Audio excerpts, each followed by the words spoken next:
I went to meet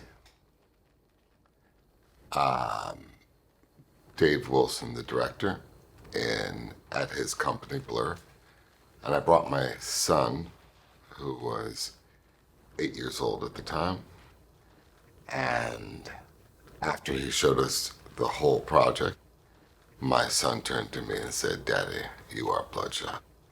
I was very excited to be part of this world. Valiant Comics, have sold so many comic books, different series, and yet we haven't seen them ever on camera, really. And it was a great opportunity to play almost a superhero, but obviously these characters aren't superheroes; they're human beings. But for me to be part of that was really exciting. The character Jimmy is.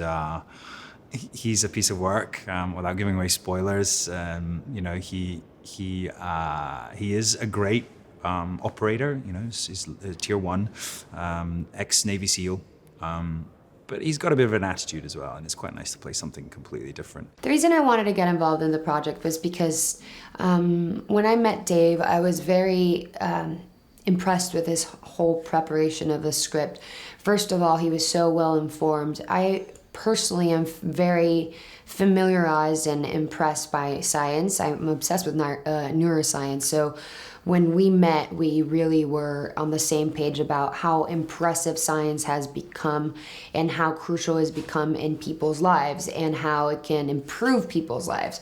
And with that being said, obviously it involves this sort of world, which is science fiction becoming science fact. I would say that 26 years is a long time for the life of a comic book. And I would say the fact that we created characters that were human was a big part of it. They were different.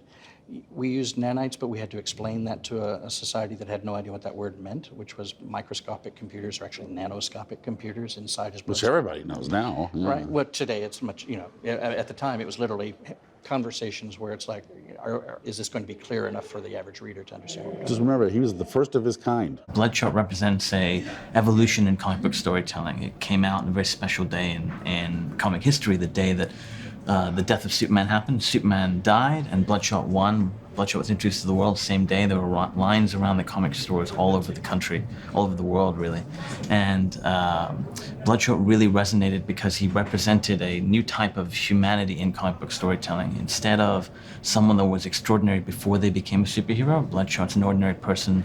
He's in the army, but he isn't the greatest soldier that's ever lived, like Captain America.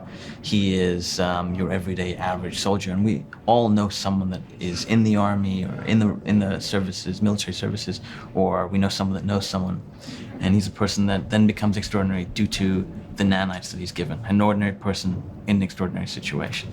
I think I really liked Dave Wilson's pitch about Bloodshot because he spoke a lot about the science fiction novels he was really interested in, and the sort of the look of the film being more science fact than science fiction. And I thought that seemed really interesting to kind of look at, technologies that are perhaps already here or not so far away, and how that's going to impact us as a species. Well, how I first got involved in this was through casting. So John Papsadero contacted me and said, I have this incredible thing. I'm working with this great director, this great team. You really got to have a look. I think you'd be really right for one of the roles. And when I read it, I fell in love with Axe. I was like, it's just that guy who has the memory section that I really like. He was like, what? No, you should go for... I said, really? I really love that role. So I was lucky that he's a great casting director and Dave's a great director, and he was like, oh, he'd be perfect for that. So I was very lucky. The action genre particularly comic book adaptations, has really taken off in the last 15 or so years.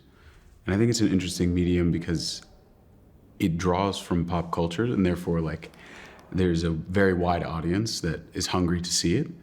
But because of the way comic books have evolved over the years, like once upon a time, you just wanted to see incredibly powerful people do incredibly powerful things. And now, over the last 20, 30 years, and Valiant being one of the companies at the forefront of this, comic books have changed from just superheroes to normal people having extraordinary things happen to them and how they respond. And I find it interesting that an audience, there's a genre where an audience is drawn in sort of by the aesthetic and the glitz and the larger spectacle of it. But if you do it right, you can tell a meaningful narrative through that. And you can actually, you can juggle with and deal with philosophy, or at least try and tackle some sort of larger question in a format that people are responsive to, right? So as opposed to just feeding them a spectacle, you can give them a spectacle and something to think about, something to go home with, which is interesting.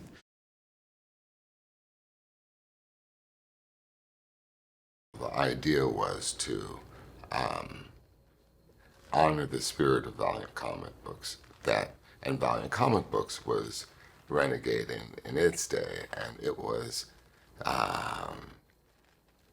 creating characters, superheroes that were flawed in a more relatable way. Bloodshot is the flagship character of the whole Valiant comic book line, and when they decided to relaunch Valiant Comics in 2012, the character they decided to launch was Bloodshot, because it's such an iconic character, and that's what made us so excited to take that character and translate it into the cinema. I think the film Bloodshot is going to be a logical extension of what we did in the books and what the various incarnations of Bloodshot has been, which is a strong emphasis on character, strong emphasis on story. You're dealing with a human being that had all these things happen to him. It's not just a glyph. It's not a cipher that you just know because they have superpowers.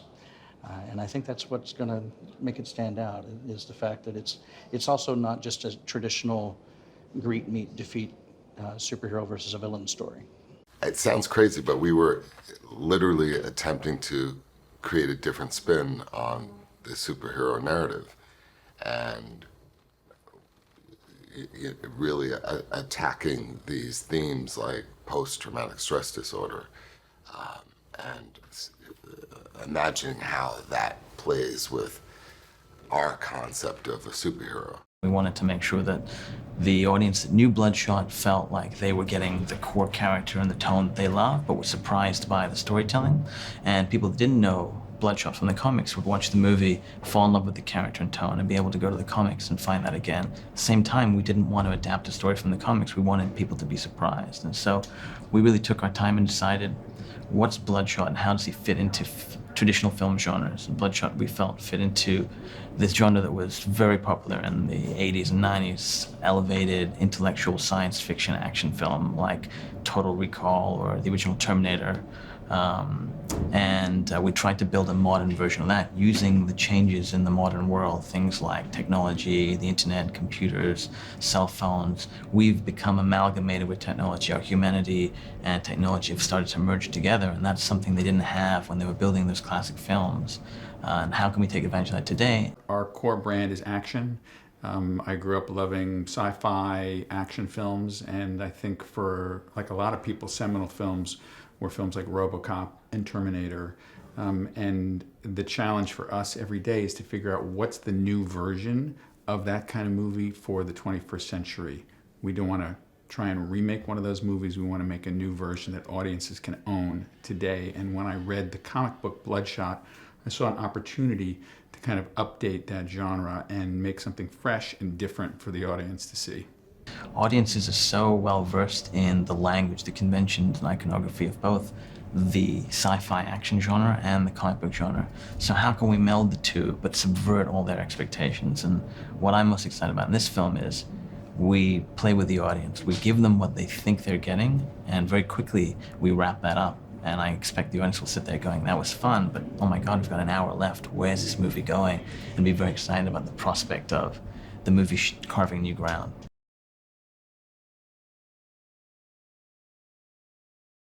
Story is based on the Valiant comics of Bloodshot. And this is a whole new world that we haven't seen before. And at the center of it, we have RST, which is this American government-led secret unit that transforms very, very good soldiers into extremely good athletes. Ray Garrison, who Vin Diesel plays in the film, is a Marine who is killed. Pretty much straight up, he's killed. And the organisation that my company has, Dr. Emil Harting has, brings in wounded, injured, dead soldiers and does what they can to repair them, improve them, etc. And so Vin's character is brought in and is essentially brought back to life, and he is reinvigorated in a way that is, you know, seemingly impossible to get your head around. But there is new technology that is implanted into this man, and he is now sort of superhuman, essentially. Bloodshot is about a man who is struggling in a number of ways. One, with sort of remembering who he is, or trying to figure out who he is and which of his memories are real and false. And also these sort of, not powers necessarily, but these incredible physical attributes that he's been given. So it's quite interesting in terms of the mental and the physical struggle that he's going through at the same time. To explore a character like Bloodshot that has been the victim of his mind being manipulated so deeply, to explore a character that is this killing machine, and to uncover what drives him to be this killing machine. We think of him as this badass soldier that has this unique ability due to the nanites in his blood. But what's fascinating about the character is that he's motivated by something we'd all be motivated by, which is love. And what's tragic about the character is how love is manipulated.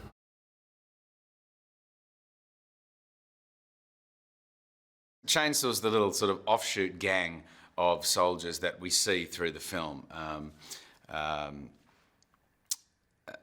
sort of headed by KT, Eiza Gonzalez's character. And each of them has a particular injury that has been repaired.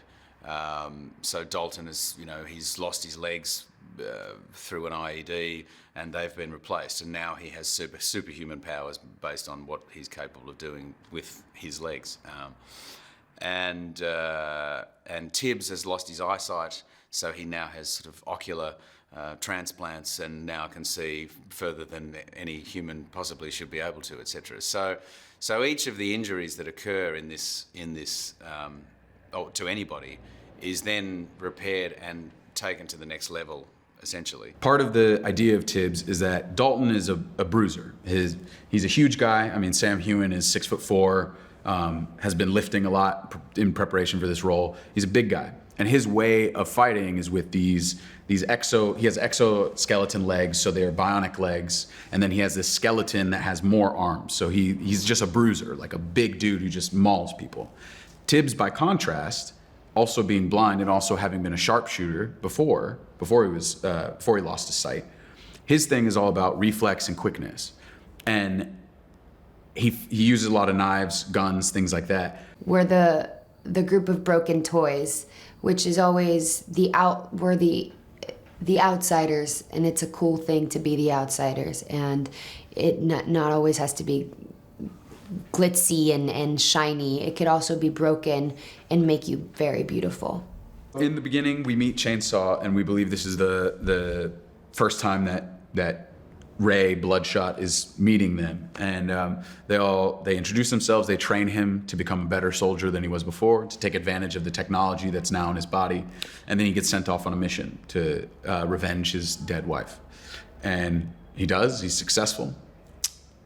Throughout the course of it, realizes that something is amiss and comes back to RST. We essentially are his caretakers. So when he gets out of line, and he always, throughout this narrative, learns that something is amiss, we go fetch him after he runs off, we bring him back, we subdue him, they wipe his memory, we start from scratch. We train him again, We send him out again. He finds out something's amiss again. We retrieve him. And it's this sick cycle of basically being the worst babysitters in the world. Chainsaw, you know, they're the little posse of Harding's, you know, team that work for him essentially. That because obviously when they're there, it isn't just about repairing these soldiers and saying right, off you go.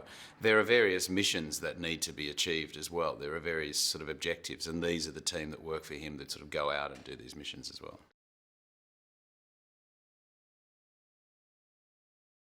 As the story goes by and you start discovering the real kind of in between the lines of the storyline, you understand why she's such a crucial factor in the story for Bloodshot's journey per se. And meanwhile, you meet her as this ex-Marine soldier.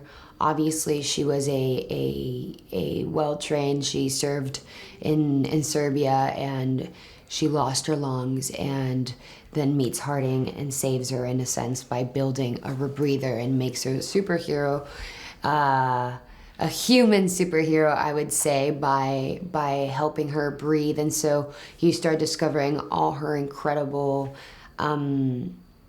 sort of human powers, as I would say, and why she's so helpful and crucial for his story. Regina is Ray Bloodshot's wife, and they sort of have this very idealistic, beautiful, romantic relationship, which we see at the beginning of the film. But then, this being Bloodshot, it's not perhaps exactly what you think it's going to be. And so I think that's quite interesting, the contrast between what the relationship is said to have been and what the relationship actually was. Wilfred Wiggins is he's a brain, right? So and he's a coder. To him, his superpower is coding, and so he knows that he needs to escape this captivity that he's been in, and the way to do that is through Bloodshot. Tibbs is an Army Ranger specialist, a sharpshooter, who had an IED accident while he was in service, and that rendered him blind, which is why I wear the contacts. Also scarred up his face quite a bit, and so he comes to RST. He is headhunted by RST and volunteers to join RST and obtain these ocular implants. So this vest that I wear and the combat vest that I wear at the end of the movie, there's a node in the back of Tibbs' neck that stabs into his spine and goes into his temporal lobe, and so that he can see. So he's a once-sighted person, lost his sight in an accident, and has regained it. Eric is kind of secretly the mastermind behind Bloodshot. Well, he's the head tech who works under Harding at RST, but he, in a way, comes up with all the memories that we code into Bloodshot that convince him to, act the way he does and go on his missions and catch these bad guys.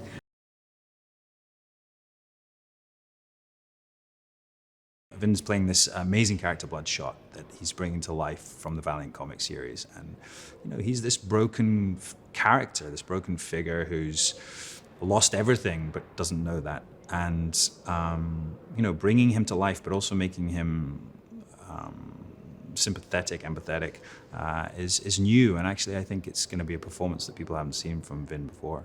I sort of had a very strong idea of who the character was. And I was nervous about pitching it to him because Vin's characters are often strong alpha males who are very confident and one step ahead of everybody else. And Bloodshot obviously is not that. He's still as physically formidable as some of Vin's other characters, and even more so actually once he's imbued with the sort of abilities that RST gives him. But from an emotional standpoint, he's very vulnerable. Like, he's being manipulated. He doesn't know who he is. He's broken. So, I pitched that is the version of who he is, and he was genuinely excited about being something he hadn't been for a while. So I knew we were off to a good start then, because that was the biggest, I thought, the biggest point about the character that I needed to get across, and he was on board from day one. It's Vin Diesel. Like, the fact that I'm doing a movie with Vin Diesel, I'm still kind of in shock about it. I mean, it's Vin Diesel, right? He's such a big star. So I was definitely nervous to work with him. But once you meet the guy, you just see that he's like this sweet, open, kind of fun person who's always cracking jokes, but also always wants to know what you're thinking and wants your input and wants you to bring whatever you have to the table. So it's definitely been interesting because I came into it having a different image of who he would be. Vin is very hands-on. He wants everything to be the absolute best. He will do everything he can. He will bring the full weight of his experience and power to elevate everyone around him. He is constantly, every day, sitting down with the core team, Dave, the director, Toby, the producer, myself, the line producer, the first AD, talking about how can we do this better? I've read the scene, how can we make the scene better? I've seen that performance, how can we do that better? How can we build the schedule better? Nothing is off limits for him, which is, it's tough because he forces everyone to be better. It's very satisfying when you see what comes onto the screen at the end of it. You go, he made that better. But it's also refreshing because he's bringing this experience. He's made so many movies, all this experience, to bear on Bloodshot, and I think he's doing it. I think he does in all his films, but I imagine he's pushing real hard on this one because there's something that's speaking to him. I haven't quite figured out what it is, but he's clearly very passionate, very excited, and he's not sleeping. He's working as hard as you can work to get this thing to be great. Vin is so internal. He kind of agonizes kind of over every decision to what makes something great, what makes a character great. And I think that so much of that is inherent in the Bloodshot character. He was able to transfer so much of what makes him such a good actor and such a great action hero and turn that into something that made the Bloodshot character kind of organic to what that character was in the comics, but he was able to expand on that and make it even deeper, more interesting, more fun, more complex.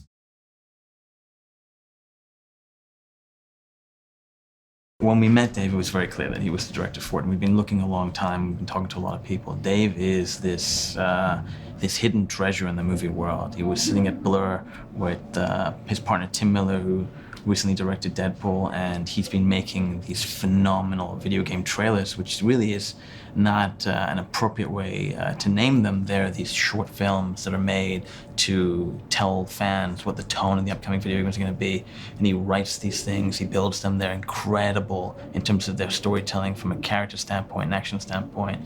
We chatted with the Russo brothers about this project, and I had Dave show them one of his trailers, and they said, "Oh wait, you did this? This is the thing that we gave our team," and we said, "This is what we want the Winter Soldier to be like. This is how he moves. This is action." And Dave was like, "I'd heard that. I never knew that was true." He's so well prepared. He's so imaginative. I mean, he is a consummate commercial storyteller.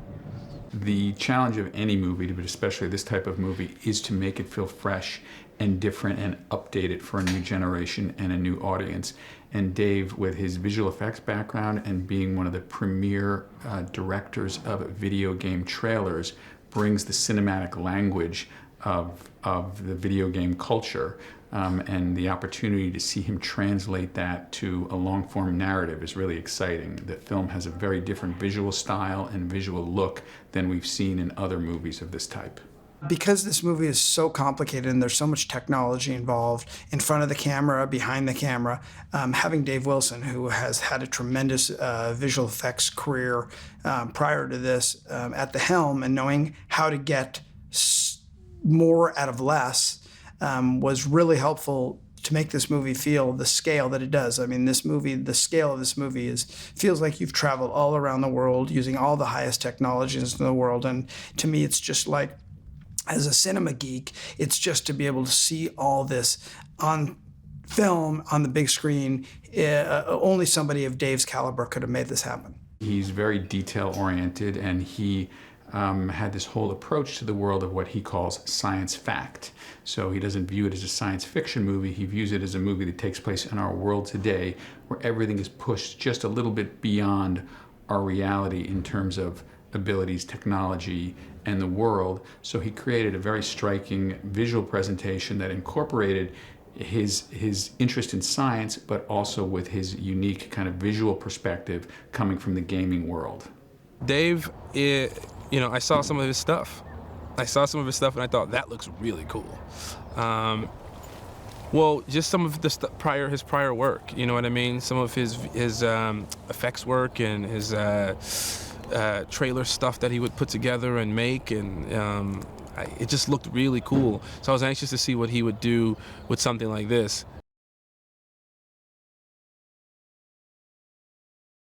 I think that idea of manipulation through technology is something very sort of pervasive in today's sort of society, and I think from that aspect it is universal in who it appeals to. Sure, we have the action and the drama and everything like that, but the idea of sort of our sort of lives being controlled through technology is very, very relative to what's happening today. I mean, everything from social media to news to, like, whether you Google the answer to the question or GPS told you where to go, or whether you swiped left or right on Tinder, like, technology curates certain parts of our lives for us and presents choices. But the interesting part about those choices were curated from a list of 1,000 or 1,000,000 people, or 7 different routes you could take, and they're sort of distilled down into, like, this is the box for you to choose from today. There's something so tech-based to him, and all of, even with the look of the movie and how we approach Bloodshot as a character. There's something, it seems realistic almost. I mean, obviously the nanite technology is far-fetched, but even still, everything seems more kind of tactile, and it seems like it could almost happen. And that's the part that's fascinating about it. As long as we feel like we have agency in our lives, as long as we feel like we are making a choice, we feel like we're still in control. But the truth is, like, there are sort of companies beyond us or bodies beyond us that are distilling those choices down, and that's the fascinating part to me. That's why the idea behind the film was the sort of illusion of choice in a sort of technologically driven society. And obviously Ray Garrison's character is the epitome of that. They are, giving him a choice. He thinks he's making a choice in his life, but obviously he's not. I helped create the Tony Stark persona in Iron Man, and it's like I know for me, who he was when he wasn't being Iron Man was more important than when he was. He was out there with the armor and stuff on. Same with Bloodshot in a lot of ways. What makes you relate to him is the things he does that you can relate to as a human being. Because none of us have nanites in us. None of us can relate to, being able to pop bullets back out of our bodies or anything. But we can relate to those moments where we sit back and reflect on our life a little bit and realize just how odd it is. Valiant's take on the comic book genre is just a much more modern 90s take on the superhero genre, and I think that's what makes it much more relatable to today's audience, and hopefully it makes the character much more relatable to the movie-going audience as well. Playing a character that evokes fear and empathy is something that I felt was fascinating. I feel anyone can identify with feeling manipulated. I feel just, as we watch the news, in our daily lives, there's so many moments in our daily lives that we're feeling force-fed, or we're feeling as though we're being manipulated. And that, I think, creates an interesting character. I was drawn to the idea of playing a character that had superhero-like powers, but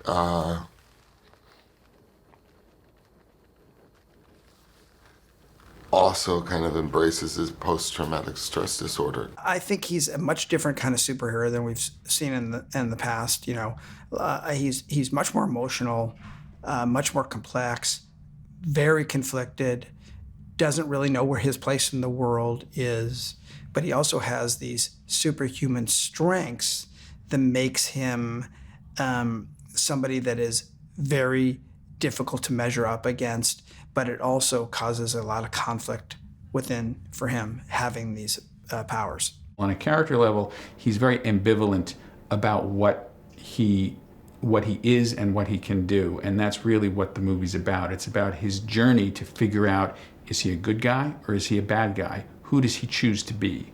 And it's a movie about choice. And on a action level, Yes, he is stronger, faster, and some of the things we've seen before, but it's filmed in a much more gritty visual action style of, let's say, a hard action film like John Wick or that type of story. Bloodshot is, I think, really interesting because it's sort of about human augmentation in a way, and I think a lot of those technologies are, some of them are already here, not as extreme as in the Bloodshot universe, but I think it's quite interesting to kind of tackle human augmentation as a subject. His whole thing was about this is science fact, and what acts is a stimulated memory to enhance the cognitive responses of Bloodshot. So it's not really a typical superhero movie. It was much more the idea of, something very unique, but still has that element of superhuman because of the enhancements, the augmentations. It was truly exciting. People usually have origin stories from the beginning. They were this person seeking truth and justice. He was just a manipulated man who then realized who his true self was. And I think he's just better than other superheroes. His blood can do whatever he wants it to do. I think that's actually pretty dope. I wish I had that. Yeah, and I think a part of that is Dave's kind of background as working on video games and knowing so much about how computers work and how, technology works today. It comes through in the film and it feels like it feels real in some way. It doesn't feel kind of out there, wild imagination. It feels like it could actually happen. Maybe not today, but in 15 years from now, that something like this could happen. And that's what's scary about it, but that's what's also really cool about Bloodshot as a character. Dalton is obviously a product of this technology, but it's not futuristic at all. It's very much based in reality now. The technology that's implanted in him is not too far-fetched, and certainly is something that we could do now. And I think if you look around, even on our sets, there's a lot of human elements to it. There's the characters that are these technicians, but they're actually playing computer games, or there's a lot of personal items here as well on their desks, So, this is very much a real world, and all these characters are human beings that are actually, they've been adapted or enhanced, shall we say, by this technology, but they still have their weaknesses. And if you look at KT, she has this breathing difficulty. She has maybe a confidence issue. Who knows?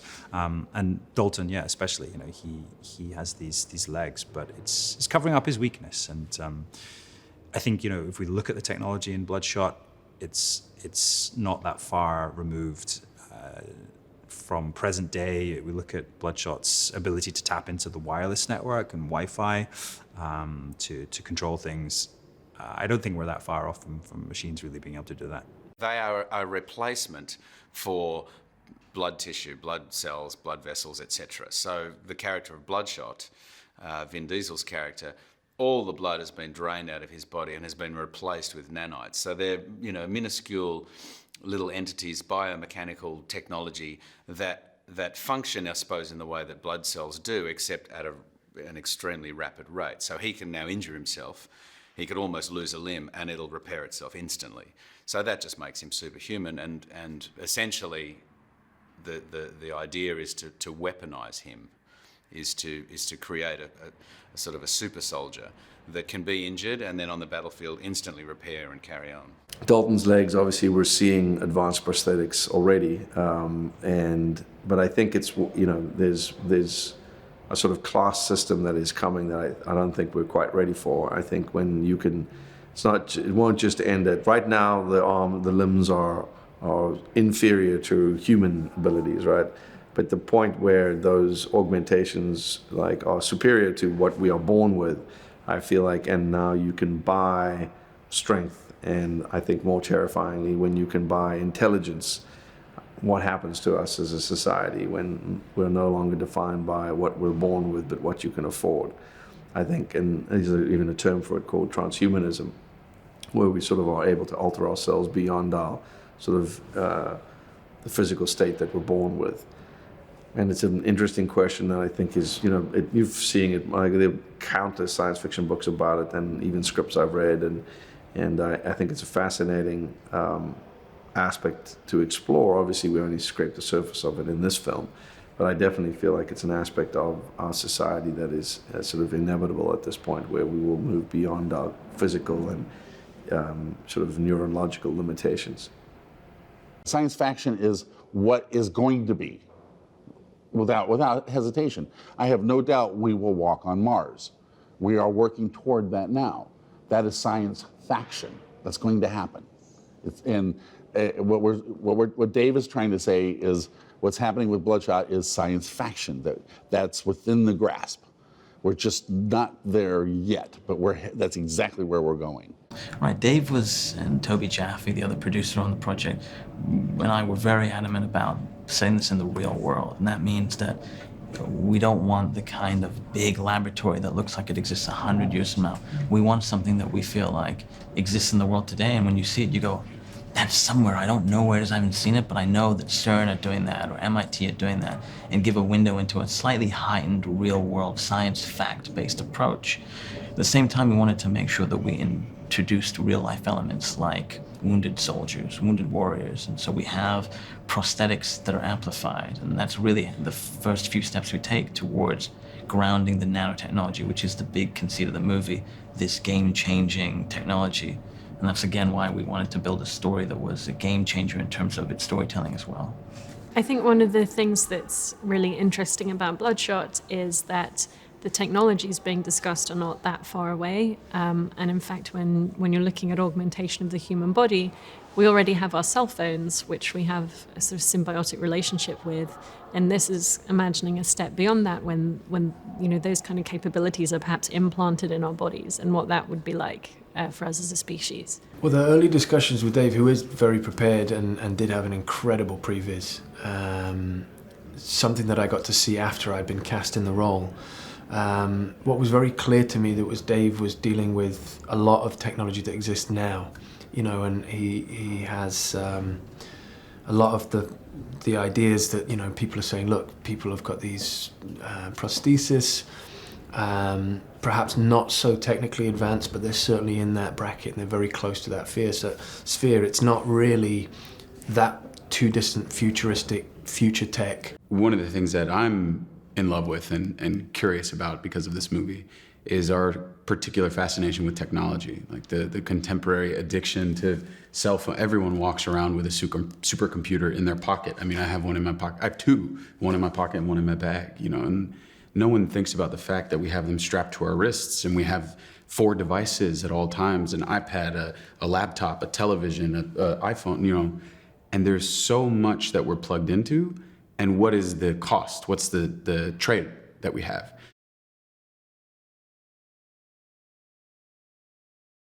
This is a movie that plays to a wider audience because it does deal with kind of real issues and the idea of the forgotten soldier. I think there's something that we all are invested in. But I think it's dynamic, and I think it's such a clever movie. I remember Guy Pearce saying at one of our cast rehearsals that he was thankful that he had done Memento before doing this movie, because this movie is such a mind twist. And I don't play movies. I don't make a lot of movies that really have that kind of mind twist that a Memento or films of that nature would play. I think people enjoy the movie. That's what I like about this movie. It's just the future. It's just a glimpse of what's going to happen next, Next thing you know, we can regenerate organs. We're already there. I mean, we can already lose a limb and get another one. It's wild. And so it's beautiful to kind of blend these factors into a film, and it's badass on top of it. So it's I'm excited to see the result. You know, it's going to be an incredibly outrageous, different, groundbreaking movie that people will be able to relate to. And what I like is they're real people. You have someone at the centre of the story, Vin's character, who is a hero who's made an incredible sacrifice in a totally seemingly justifiable way in military combat, and he's been given this sort of second chance at life. And without giving too much of the story away, you realise that that he is kind of being manipulated. And so I suppose I think the thing that I'm always hoping people respond to is the emotional nature of a story. But the great thing about this is it's housed in incredible sort of visual effects and this sort of possibility, these sort of ideas that this technology is actually possible. So it's hopefully it's a bit of an eye-opening experience for an audience. It was so unique, it was such an original thing, so I think what they're saying is enjoy your, superhero movies, because once Bloodshot comes, that's all over.